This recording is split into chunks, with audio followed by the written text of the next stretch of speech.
What do you make of all the Zach Lavine rumors flying around, and where do you see him going this offseason? I mean, listen, I'm a Zach Lavine fan. I said it in Minnesota when he tore his ACL, or that season he tore his ACL. I said that this kid is talented. I said if he develops a more sound and consistent offensive game aside from dunking, he is going to be a top 20 player in this league. And he has shown that when given the right opportunity. Since he's been in Chicago, his points per game have shot up pretty much every year outside of this year because, this year he was hurt a little bit, kind of going into the season, or not going into the season, throughout the season. But that's the thing. That's the problem. When you talk about Zach Lavine, we're talking this man has not played a full NBA season in the last 6 years. And that last time he played, he wasn't even a starter for Minnesota. He was in his second year in the league. He's played 82 games, but he only started 33. Since then, after the 2015-2016 season, his totality of games each season has been 47, 24, 63, 60, 58, and 67 this year. So the last 6 seasons, he has not played a full year. Zach Levine's making $19.5 million this season. He is definitely going to be seeking something upwards of $30+ million. If Kyle Lowry is getting 30 or 30-something million dollars a season at age 35, Zach Levine's looking to get a pretty big bag. And it's just a matter of what team's willing to give it to him.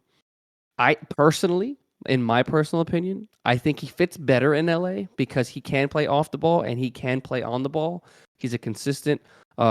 This is something that I will give Kyle credit for. He actually said that he was a better shooter. I actually kind of shot that method down relatively quickly, or that theory, and I was completely wrong.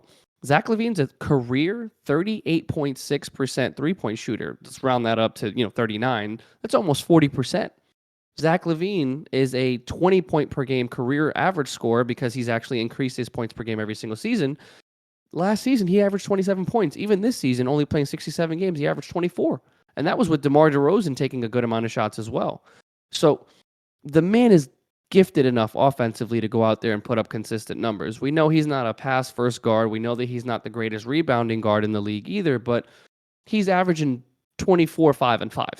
Pretty solid for somebody in his 20s who suffered a pretty big injury. But again, the question is, can he stay healthy? I think he would play very well off of LeBron James, but that would also put another injury-prone player in LA. LeBron is getting older. He hasn't been able to stay healthy the last couple of seasons. We all know Anthony Davis's injury history, and then you go and you add another injury-prone player to go and get upwards of $30 million. 3 players, your 3 main players, to go out there and basically be hurt is just, it doesn't bode well.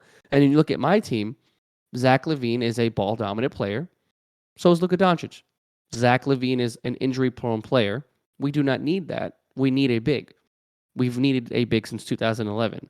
Mark Cuban, we need a big. We do not need a guard. We have plenty of fucking guards. Tim Hardaway Jr. is coming back next year. We don't need another guard. I'd rather go with Spencer, get Timmy back. Jalen Brunson hopefully gets re-signed. Don't go overpaying for Zach Lavine because you want another superstar.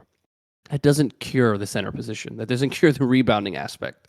Please, for the love of God, Mark, if you hear this, please don't do this to me because it's going to end up being a sign and trade, and that means we're going to have to send Timmy and other pieces, more than likely picks as well. Please, just go get me a center, please. That's everything I have to say. Sorry I'm holding the mic so aggressively.